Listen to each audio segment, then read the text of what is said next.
Vamos con el tema 2 del CCNA3, redundancia de LAN. En el tema anterior veíamos que cuando teníamos que hacer frente al escalamiento de redes, es decir, cuando las redes crecían, uno de los aspectos a tener en cuenta es el tema de la redundancia de LAN. La redundancia de LAN básicamente consiste en, por un lado, disponer de múltiples enlaces físicos para llegar a los diferentes elementos claves de la red y por otro lado en configurar dispositivos redundantes que nos permitan garantizar la prestación de servicios. Esto trae consigo algunas cuestiones que son las que vamos a analizar en este tema. Aquí vamos a ver solo un pequeño resumen de la primera parte del tema en la que se habla básicamente de cómo funciona el Spanning Tree Protocol, que es el protocolo que nos permite gestionar esos múltiples enlaces sin que se produzcan problemas excesivos. Después hay también bastantes variantes de STP en las que no vamos a entrar de momento. Vamos entonces con los conceptos del Spanning Tree Protocol. El propósito del Spanning Tree Protocol es, como hemos comentado, el gestionar los enlaces redundantes. Mediante STP lo que conseguimos es una única ruta activa hacia cada uno de los destinos disponibles. Y de esa manera, si uno de los enlaces activos falla, lo que ocurre es que se activa el de reserva y se garantiza la comunicación. Y en caso de que el enlace original vuelva a funcionar de nuevo, se restauraría la situación inicial y todo volvería a funcionar como al principio. Vamos a ver esto con una animación. En esta animación podemos ver que el PC1 se quiere comunicar con el PC4. En principio tendríamos dos posibles caminos. Desde S2 podemos llegar hasta S1 a través del enlace troncal 1 o a través del enlace troncal 2, enlace troncal 3. Lo que ocurre aquí es que el camino elegido es directamente el enlace troncal 1 y llegamos al PC4 y la comunicación de vuelta se produce exactamente igual. Ahora bien, si el enlace preferido falla en un momento determinado, lo que ocurre es que se activa el enlace troncal 2 como vía para llegar hasta S3 y desde ahí hasta S1. Y la vuelta la haremos de la misma manera. Si a partir de aquí se vuelve a restablecer el funcionamiento del enlace troncal 1, la comunicación volverá a ser exactamente igual que la que teníamos al principio. Básicamente esto es lo que hace STP. El hecho de tener bucles entre equipos de red produce distintos problemas. Aquí aparecen tres de ellos. Por un lado tenemos la inestabilidad de la base de datos MAX, por otro lado las tormentas de difusión y por otro lado las tramas únicas duplicadas. Vamos a ver en qué consiste cada uno de estos. La inestabilidad de la base de datos MAX la podemos ver en esta animación. Aquí lo que tenemos es el PC1 intentando comunicarse con PC4. Sale el paquete de PC1, al llegar a S2 lo que hacemos es meter en la tabla de lookup la información referente a la dirección de origen de ese paquete que acaba de llegar. Por lo tanto, nos aparece que el PC1 está disponible en la interfaz F011. A partir de ahí, el switch S2 reenvía el paquete de broadcast por todos los puertos, excepto por el puerto que recibió la información. Se produce el broadcast y el problema lo vamos a tener ahí arriba, donde se intercambian el paquete que han recibido, se intercambia ese paquete en los dos switches de arriba y vuelven otra vez al switch S2 produciéndose un cambio en la tabla de lookup. Como podéis ver, ahora la tabla MAC del S2 indica que el PC1 está disponible en F01 porque es desde allí desde donde le ha llegado el último paquete procedente de ese tipo. Con lo cual tenemos una situación de inestabilidad. Y esta situación se podía reproducir de manera indefinida. El otro posible problema que puede surgir, es muy interesante, sería el de las tormentas de difusión. En las tormentas de difusión, en el momento en que PC1 lanza una difusión, esa difusión se va a quedar atrapada en el bucle formado entre los switches S1, S2 y S3 y se va a realimentar, de manera que cada vez aparecen más paquetes de broadcast. Y la situación llega a un extremo en que la red puede estar completamente colapsada, moviendo únicamente paquetes de broadcast y sin permitir que el resto de los equipos se puedan comunicar. Esto sería la tormenta de broadcast o tormenta de difusión. El tercero de los problemas sería el de las tramas únicas duplicadas. Debido a los bucles, un paquete puede seguir distintos caminos y llegar al destino por duplicado. Eso lo tenemos en esta animación. Aquí tenemos una vez más PC1 que intenta comunicarse con PC2 enviando una trama de unicast y esa trama como S2 no tiene información de dónde está el PC4, se va a difundir por todos los puertos, llega arriba, en el switch S1 se envía la información directamente hacia PC4 y en el S3 también se manda hacia PC4, ¿vale? Porque sí tiene esa información en la tabla de Mac. Entonces, ¿qué es lo que ha ocurrido? Pues que en PC4 se ha recibido por duplicado el paquete enviado por PC1. Bueno, para evitar todos estos problemas hay que saber que el Spanning Tree Protocol está por defecto habilitado en los switches que lo soportan. Entramos un poco en el funcionamiento, en los detalles del funcionamiento de STP. Bueno, la idea básica de funcionamiento está repetida otra vez ahí en un par de animaciones que tenéis en el material. Hay que saber que STP hace referencia al protocolo original diseñado por Radia Perlman y que hoy en día lo habitual es utilizar una variante denominada Rapid STP o RSTP. A partir de ahí hay, lo dicho, otras variantes que no vamos a entrar a verlas. La lógica utilizada en STP es la indicada en lo que se llama el Spanning Tree Algorithm, el algoritmo de Spanning Tree, que vamos a ver un poco en qué consiste. Bueno, cuando tenemos una topología en la que hay bucles, en la que hay varios switches que están conectados entre sí, como se puede ver en la imagen, lo que hacemos es establecer uno de los switches como root bridge. ¿Vale? El root bridge sería el puente raíz. Un bridge no es más que un switch con dos puertos. Entonces, bueno, el término de bridge y el término de switch está muy relacionado. Aquí lo que se hace es determinar cuál va a ser el bridge principal, el switch principal, y ese se va a coger como referencia para establecer después una serie de métricas, para establecer una serie de costes de rutas disponibles. Primera idea, cada switch tiene un identificador llamado Bridge ID, BID, el identificador de bridge. El switch con el BID más bajo será el root bridge. Y los switches se intercambian sus bridge ID, sus bits, en unas tramas llamadas bridge PDU. ¿Vale? Utilizamos la terminología en inglés porque si empezamos a decir que esto es el PDU del puente, luego no nos coincide con las siglas que tenemos aquí.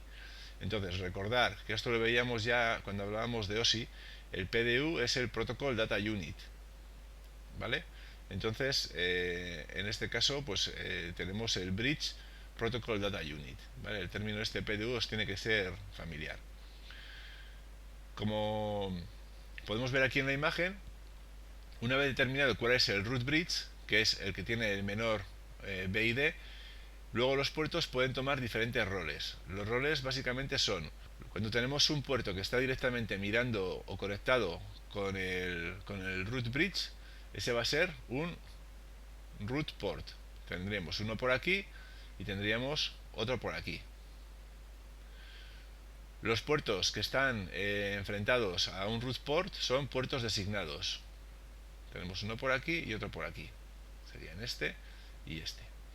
Y los puertos que no están en esa situación serían, en principio, puertos designados, pero cuando tenemos dos puertos designados uno enfrente del otro, uno se va a poner como puerto alternativo y va a quedar desactivado.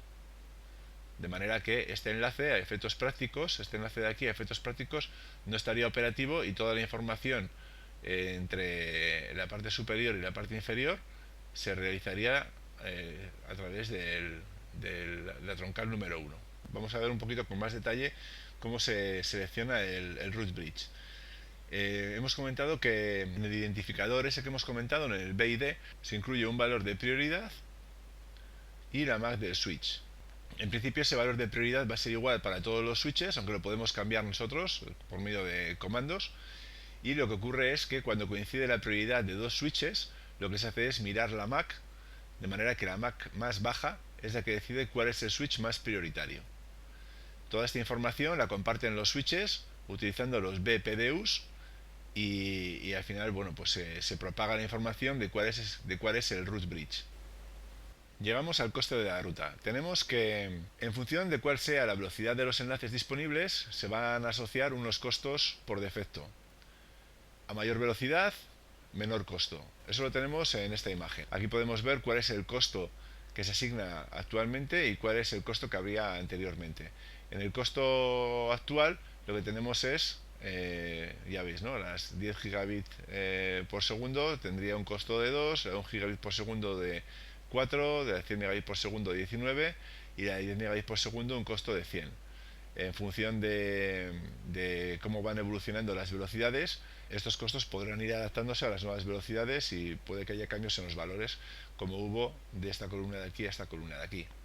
Aquí tenemos la forma de modificar el costo de una interfaz determinada. Es decir, nosotros podemos determinar cuál es el costo de un enlace para conseguir que el flujo del tráfico se dirija por donde nos interese. Entonces, la forma de indicar un costo diferente al costo que se coge por defecto es utilizando simplemente la instrucción spanning tree cost y luego el número que nos interese. En caso de que queramos restablecer el costo por defecto, lo que tendríamos que hacer sería poner no spanning tree cost. Aquí tenemos un ejemplo de cómo se calcula el coste de las rutas. ¿Vale? Tenemos que, por ejemplo, en el S2 tenemos un camino hacia el puente raíz que se realiza a través de fase Ethernet, por lo tanto hemos visto que el coste era 19. Entonces, si miramos el costo de la ruta, lo tenemos aquí, el costo de la ruta 1 sería 19 por 1 es igual a 19.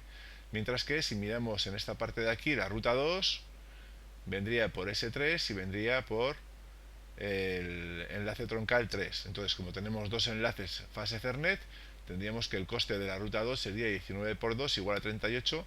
Por lo tanto, para ir de S2 a S1 utilizaremos siempre que podamos la ruta 1. Y esa información también se puede ver con el comando show spanning tree. Aquí lo que tenemos es un caso diferente en el que tenemos dos enlaces que tienen el mismo costo y lo que se hace es al final decidir cuál es la prioridad.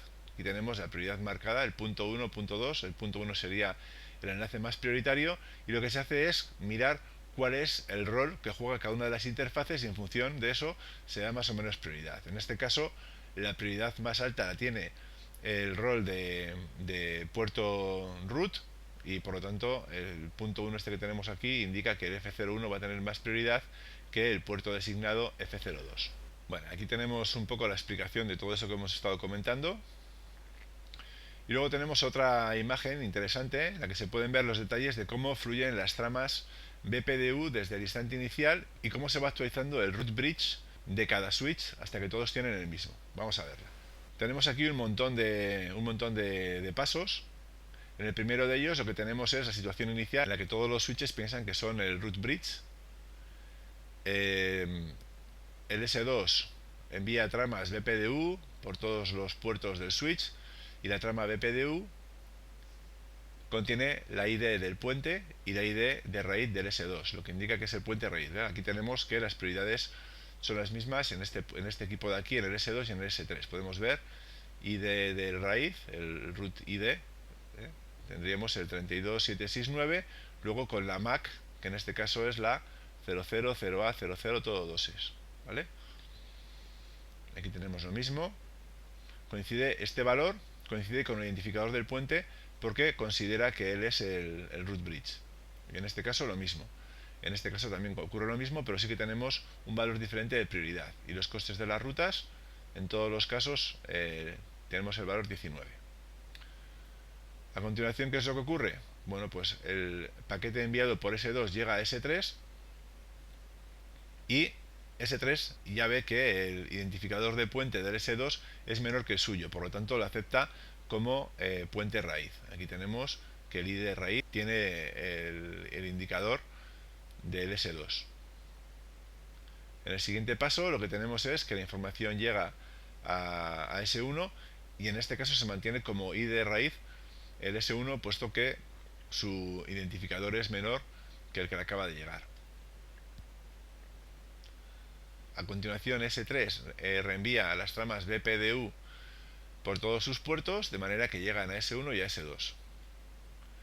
En S2 se sigue manteniendo él como switch raíz y en el S1 también ocurre lo mismo porque la información recibida no indica que el switch que ha enviado la información tenga mayor prioridad.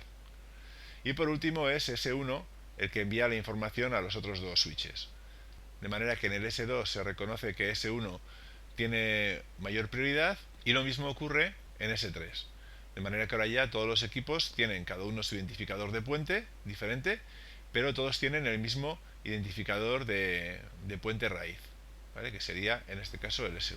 Y por último lo que tenemos aquí es la forma en la que está organizado precisamente ese identificador de bridge, el bridge ID. En el punto 2127 se entra en detalle de cómo sería todo esto y lo vamos a ver aquí un poquito por encima. Inicialmente la estructura que tenía el BID es esta que tenemos aquí. Teníamos 2 bytes con prioridad del puente y luego 6 bytes con dirección MAC. Con el tiempo se vio que era mejor estos 2 bytes romperlos en 4 bits por aquí y 12 bits por aquí para tener información, por un lado, de la prioridad del puente y por otro lado, lo que llaman la identidad de sistema extendido, que no es más que el identificador de VLAN. Por defecto, para establecer la prioridad, lo que se hace es poner en el MSB, se pone el bit más alto, se pone a 1, con lo cual nos quedaría que aquí, de las 4 posiciones que tenemos, tendríamos 1, 0, 0, 0 y luego tendríamos aquí otros 12 bits. ¿Vale? Eso lo que me da es el valor 32.768 que nos ha venido apareciendo anteriormente.